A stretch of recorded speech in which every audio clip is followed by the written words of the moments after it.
EMF of cell क्या होता है? ये एक सेल है, इसमें जो बड़ा ही लाइन होती है इसको प्लस से लिखते हैं, छोटी लाइन को माइनस से लिखते हैं, और करंट जो है वो प्लस डायरेक्शन से माइनस डायरेक्शन की तरफ जाता है।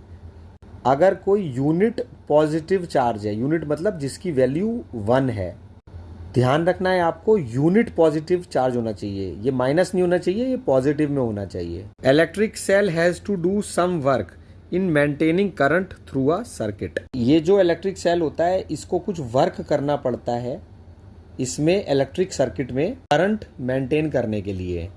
The work done by a cell in moving unit positive charge through the circuit including the cell.